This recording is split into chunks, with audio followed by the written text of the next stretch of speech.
everybody, how are you today? Mudah-mudahan pada sehat dan tetap semangat ya. Kembali lagi belajar bersama Miss Ana dalam mata pelajaran Ilmu Pengetahuan Sosial. Nah, buat kalian yang belum subscribe channel Miss Ana, di-subscribe dulu ya. Dan tekan tombol loncengnya agar kalian tidak ketinggalan materi pembelajaran selanjutnya.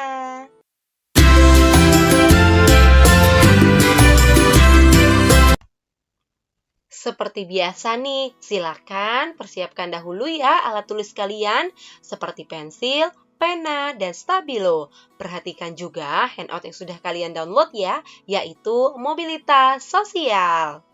Adapun tujuan pembelajaran kali ini, Miss Ana harapkan peserta didik dapat menjelaskan faktor pendorong dan faktor penghambat mobilitas sosial, mengidentifikasi saluran-saluran mobilitas sosial, dan mengidentifikasi dampak mobilitas sosial.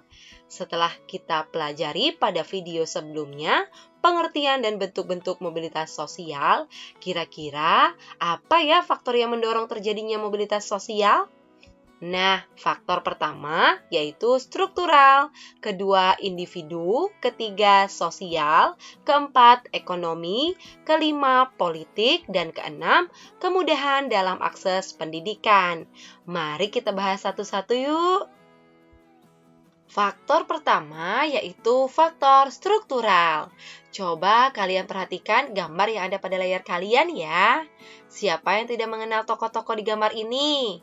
Nah, kalian tentu mengenal semua presiden yang pernah memerintah Republik Indonesia ya, seperti Bapak Soekarno, Bapak Soeharto, Bapak B.J. Habibie, Bapak Abdurrahman Wahid, Ibu Megawati, Bapak Susilo Bambang Yudhoyono, dan Bapak Joko Widodo. Nah, ketujuh tokoh ini berhasil mencapai status sosial yang tinggi berkat sistem demokrasi yang berlaku dalam politik di Indonesia.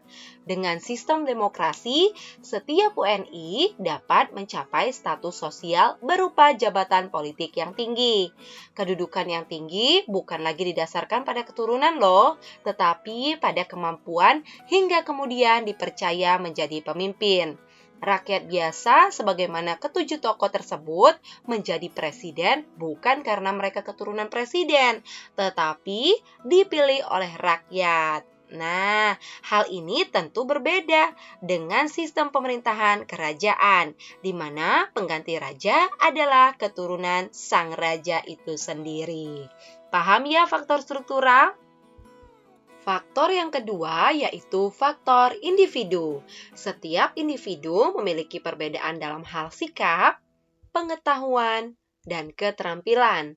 Dua orang yang memiliki pengetahuan dan keterampilan yang relatif setara belum tentu loh menjadi berhasil dalam melaksanakan mobilitas sosial ke atas. Kenapa, Miss? Karena keberhasilan individu sangat ditentukan oleh sikap dan perilaku individu tersebut. Sebagai contoh nih, ada dua orang sarjana perguruan tinggi yang sama-sama melamar pekerjaan di sebuah perusahaan. Dari kedua orang tersebut, yang terpilih atau yang diterima hanya satu. Kenapa, Miss? Karena orang tersebut memiliki ambisi dan komitmen dalam hidupnya. Paham ya faktor individu? Faktor yang ketiga yaitu faktor sosial. Setiap perjuangan diawali dari ketidakpuasan. Nah, ketidakpuasan akan status sosial ini mendorong manusia untuk terus berjuang segigih-gigihnya. Setiap manusia dilahirkan dalam status sosial yang dimiliki oleh orang tuanya. Saat ia dilahirkan, tidak ada satu manusia pun yang dapat memilih status. Apabila ia tidak puas dengan kedudukan yang diwariskan oleh orang tuanya, ia dapat mencari kedudukannya sendiri di lapisan sosial yang lebih tinggi. Nah, kalian tentu ingin meningkatkan status sosialmu kan? Oleh karena itu, orang tuamu selalu berpesan agar kalian belajar dengan giat, dengan harapan suatu saat kalian lebih berhasil dari orang tuamu. Bisa ya faktor sosial? Faktor yang keempat adalah faktor ekonomi. keadaan ekonomi tentu dapat mendorong terjadinya mobilitas sosial. Nah, keadaan ekonomi yang baik memudahkan individu atau kelompok melakukan mobilitas sosial karena mereka dapat dengan mudah memperoleh modal, pendidikan, dan kesempatan lainnya. Kalian dapat memperhatikan beragam fenomena masyarakat di sekeliling kita ya. Namun, akan berbeda jika dengan masyarakat yang mengalami kesulitan ekonomi atau bahkan mengalami kesulitan dalam pemenuhan kebutuhan dasar. Karena prioritas utama mereka adalah pemenuhan kebutuhan primer, yaitu sandang, pangan, dan papan. Paham ya faktor ekonomi? Faktor yang kelima yaitu faktor politik. Kita sebagai warga negara bangsa Indonesia patut bersyukur karena memiliki stabilitas politik yang baik, di mana kondisi negara kita aman dan damai sehingga para pemimpin dapat menjalankan roda pembangunan dengan baik. Semua rakyat berperan aktif dalam pembangunan juga. Nah, kondisi ini berbeda dengan situasi Indonesia tahun 1945 sampai 1950, di mana pada masa tersebut situasi politik dalam negeri tidak menentu. Belanda masih berusaha menguasai Indonesia. Pemberontakan di mana-mana, sehingga pemerintahan kita lebih sibuk mengurusi keamanan negara daripada meningkatkan perekonomian. Nah, hal ini jelas mempengaruhi mobilitas sosial warga negaranya. Paham ya faktor politik? Faktor keenam yaitu kemudahan dalam akses pendidikan. Jika pendidikan berkualitas mudah didapat, tentu mudah juga bagi seseorang melakukan mobilitas dengan berbekal ilmu yang ia peroleh.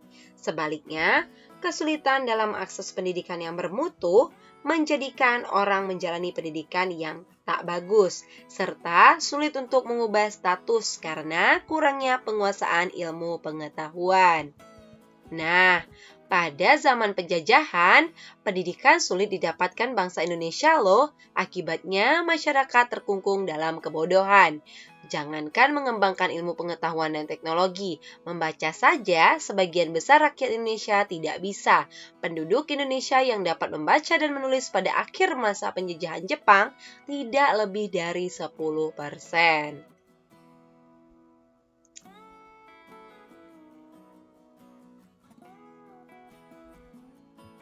Lalu, bagaimana ya pendidikan Indonesia sekarang?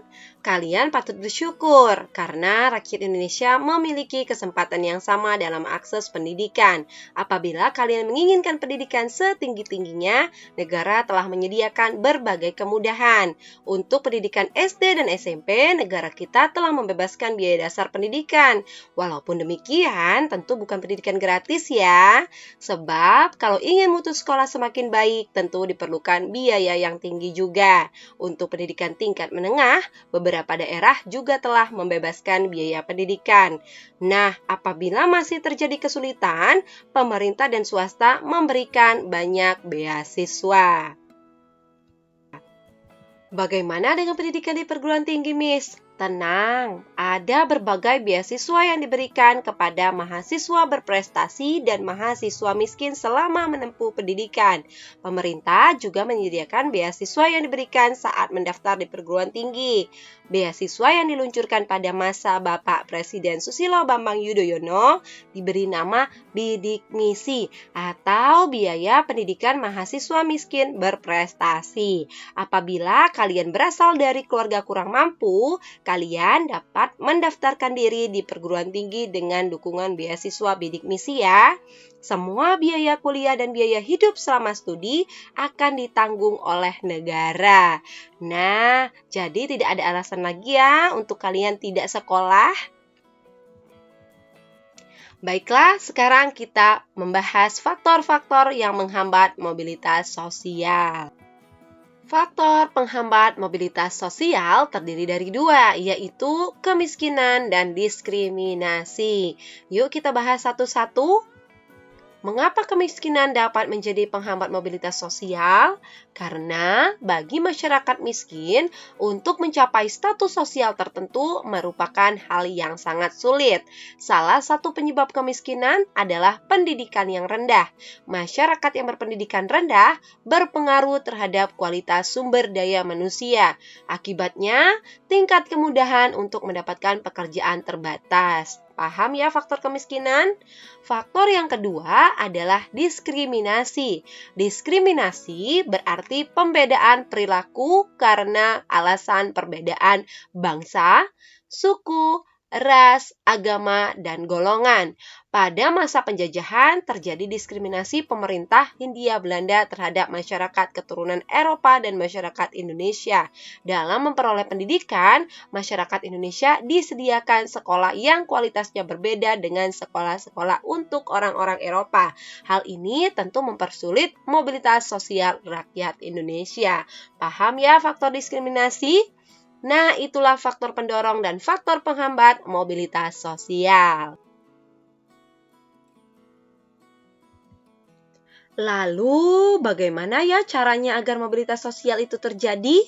Nah, mobilitas sosial dapat terjadi melalui berbagai saluran.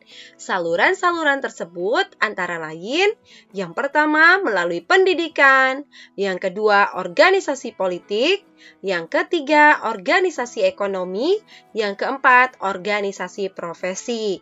Yuk kita bahas satu-satu.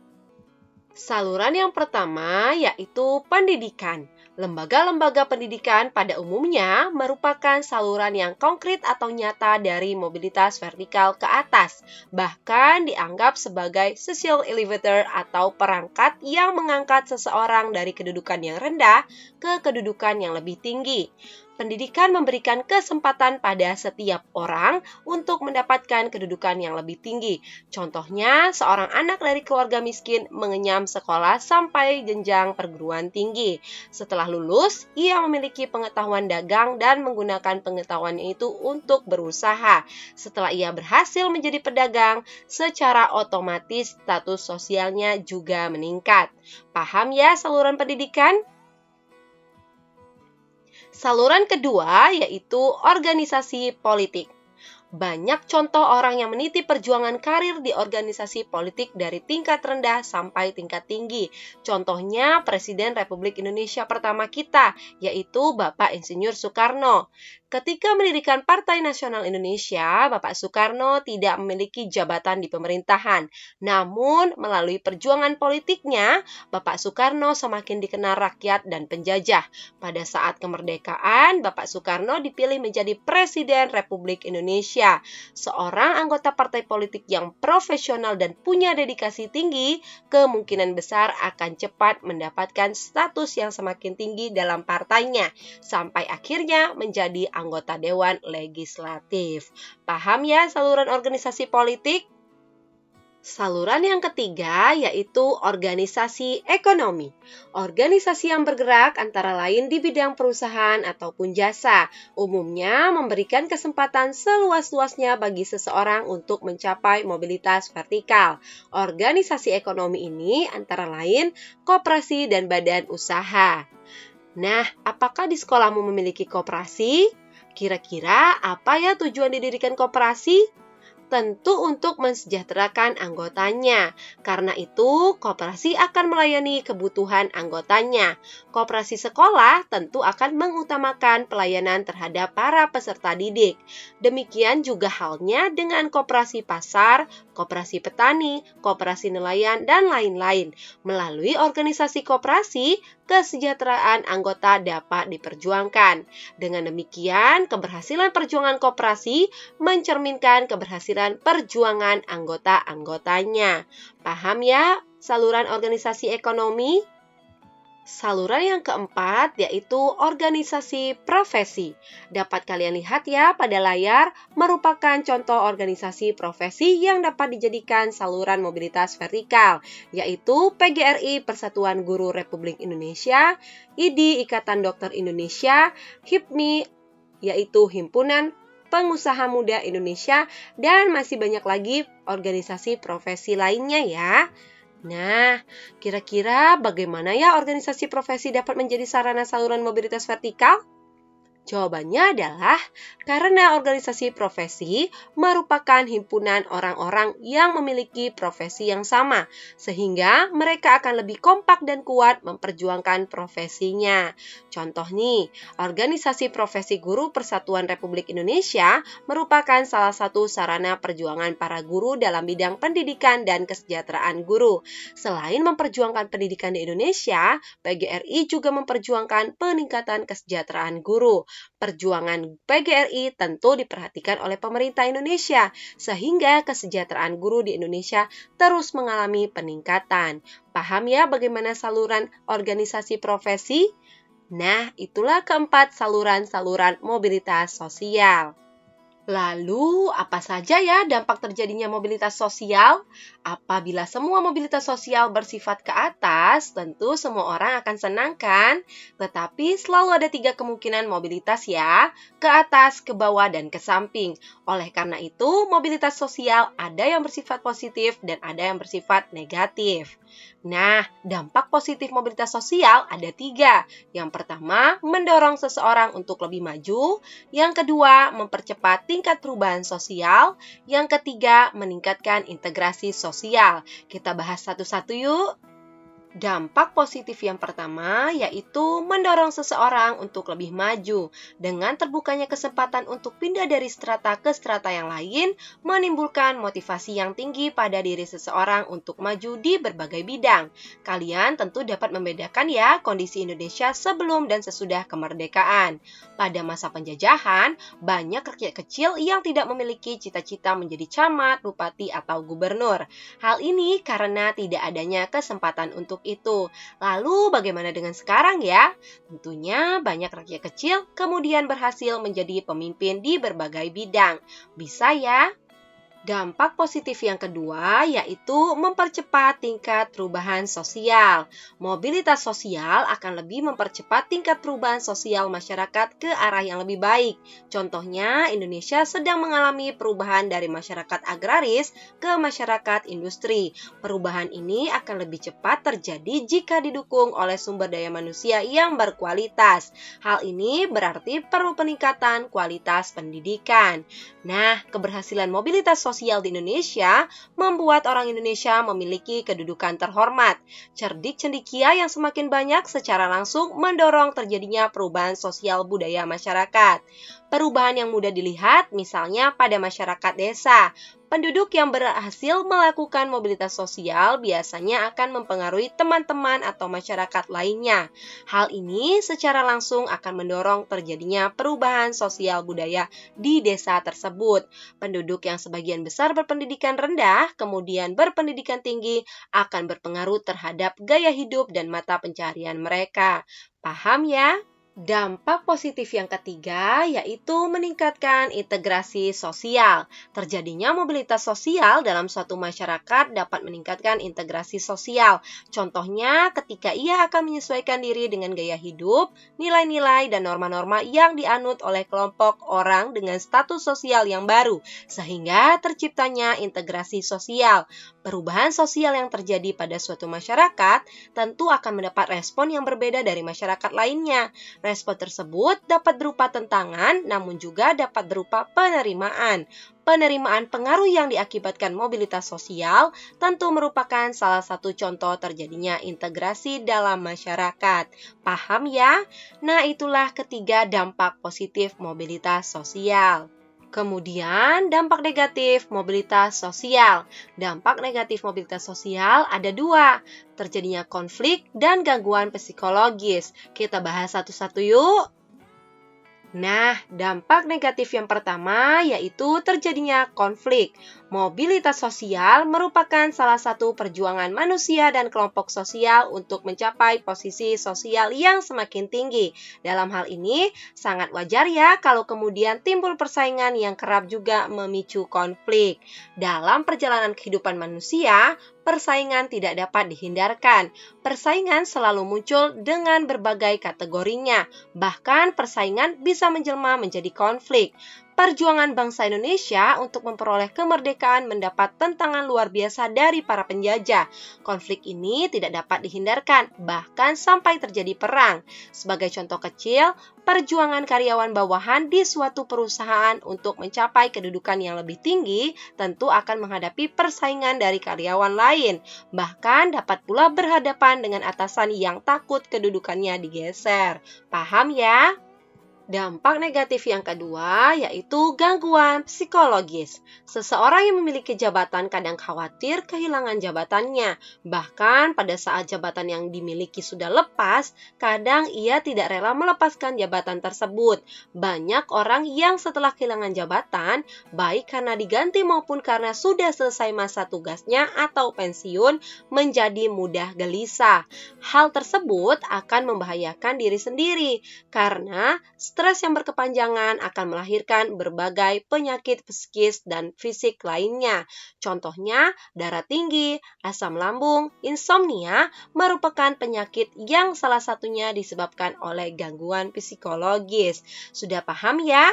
Nah, itulah 2 dampak negatif mobilitas sosial. Nah, setelah memahami pengertian, bentuk-bentuk, faktor pendorong dan penghambat, saluran-saluran, dan dampak mobilitas sosial, tuliskan tokoh Indonesia atau tokoh dunia yang kalian ketahui yang mengalami mobilitas vertikal ataupun mobilitas horizontal. Kira-kira faktor apa saja yang dapat mempengaruhinya? Dan apakah tokoh tersebut melalui berbagai saluran untuk meraih kedudukannya? Tulis di kolom komentar ya. Nah, demikianlah materi kita mengenai mobilitas sosial. Jika ada yang ingin ditanyakan, silakan tulis di kolom komentar ya. Buat kalian yang belum subscribe channel Miss Anna, di-subscribe dulu ya dan tekan tombol loncengnya agar kalian tidak ketinggalan notifikasi materi pembelajaran selanjutnya. Terima kasih. See you.